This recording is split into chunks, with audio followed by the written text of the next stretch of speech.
ಕರ್ನಾಟಕ ಕೇರಳ ಗಡಿ ಪ್ರದೇಶದಲ್ಲಿರುವ ಪೈವಳಿಕೆ ಗ್ರಾಮ ಪಂಚಾಯತ್ನಲ್ಲಿ ಸಿಬ್ಬಂದಿಗಳ ಕೊರತೆ ಇದೀಗ ಗ್ರಾಮಸ್ಥರನ್ನ ಸಂಕಷ್ಟದಲ್ಲಿ ಸಿಲುಕಿಸಿದೆ. ಇರುವ ಸಿಬ್ಬಂದಿಗಳು ಅವರವರ ಇಷ್ಟಕ್ಕೆ ಅನುಸಾರವಾಗಿ ಕಚೇರಿಗೆ ಆಗಮಿಸಿ ಕಚೇರಿಯಲ್ಲಿರುವ ಸಮಯದಲ್ಲಿ ಮೊಬೈಲ್ಗಳನ್ನು ಉಪಯೋಗಿಸಿಕೊಂಡು ತನ್ನಿಷ್ಟದಂತೆ ನಿರ್ಗಮಿಸ್ತಾ ಇರುವುದಾಗಿ ಊರವರು ಆರೋಪಿಸಿದ್ದಾರೆ. ಕಾನೂನನ್ನ ಗಾಳಿಗೆ ತೂರಿಕೊಳ್ಳುತ್ತಿರುವ ಸಿಬ್ಬಂದಿಗಳು ಬೆಳಿಗ್ಗೆ 11 ಗಂಟೆಗೆ ಆಗಮಿಸಿ ಮಧ್ಯಾಹ್ನ 3 ಗಂಟೆಯ ವೇಳೆಗೆ ಕಚೇರಿಯಿಂದ ನಿರ್ಗಮಿಸುತ್ತಿರುವುದು ಗ್ರಾಮಸ್ಥರ ಆಕ್ರೋಶಕ್ಕೆ ಕಾರಣವಾಗಿದೆ. ಜನಪ್ರತಿನಿಧಿಗಳು ಇದನ್ನ ಕಂಡು ಕಾಣದಂತೆ ಜಾಣ ಕುರುಡುತನವನ್ನ ಪ್ರದರ್ಶಿಸುತ್ತಿರುವುದು ಗ್ರಾಮಸ್ಥರ ವ್ಯಾಪಕ ಆಕ್ರೋಶಕ್ಕೆ ಕಾರಣವಾಗಿದೆ. ಜನವರಿ ತಿಂಗಳಿನಿಂದ ಕಟ್ಟಡದ ಪರವಾನಗಿ ಲಭಿಸಲು ಅರ್ಜಿ ನೀಡಿದ್ರು. ಈ ಮೇ ತಿಂಗಳು ಕೊನೆಯಾಗುತ್ತಿದ್ರೂ ಯಾವುದೇ ಪ್ರತಿಕ್ರಿಯೆ ಇಲ್ಲವೆನ್ನಲಾಗಿದೆ.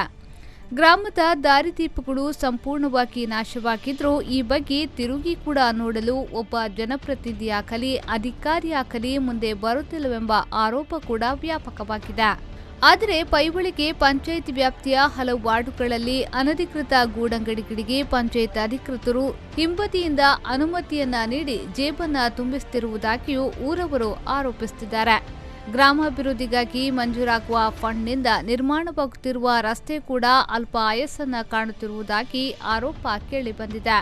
ದೂರು ಅಥವಾ ಅರ್ಜಿ ನೀಡಲು ಪಂಚಾಯಿತಿಗೆ ತೆರಳಿದ್ರೆ ಗ್ರಾಮಸ್ಥರಿಗೆ ಕೂರಲು ವ್ಯವಸ್ಥೆ ಕೂಡ ಇಲ್ಲ.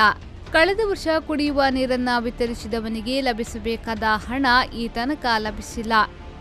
ಈ ಹಿನ್ನೆಲೆಯಲ್ಲಿ ಈ ವರ್ಷ ಕೂಡ ಗ್ರಾಮದಲ್ಲಿ ಕುಡಿಯುವ ನೀರಿನ ಕ್ಷಾಮ ಎದುರಾಗಿದ್ರೂ ಈ ತನಕ ಕುಡಿಯುವ ನೀರಿನ ವಿತರಣೆ ನಡೆದಿಲ್ಲವೆನ್ನಲಾಗಿದೆ. ಶಕ್ತಿಯುತವಾದ ವಿರೋಧ ಪಕ್ಷ ಇಲ್ಲಿ ಇಲ್ಲದ ಕಾರಣ ಆಡಳಿತ ಪಕ್ಷಕ್ಕೆ ಇದೊಂದು ವರದಾನವಾಗಿದ್ದು ಈ ಬಗ್ಗೆ ಸಿಡಿದೆದ್ದಿರುವ ಗ್ರಾಮಸ್ಥರು ಪಂಚಾಯತ್ ವಿರುದ್ಧ ಪ್ರತಿಭಟನೆಗೆ ಸಜ್ಜಾಗಿದ್ದಾರೆ. ರೆಹಮಾನುದ್ದೀನ್ ಅವರ B4 News 24/7 ಮಂಜೇಶ್ವರ.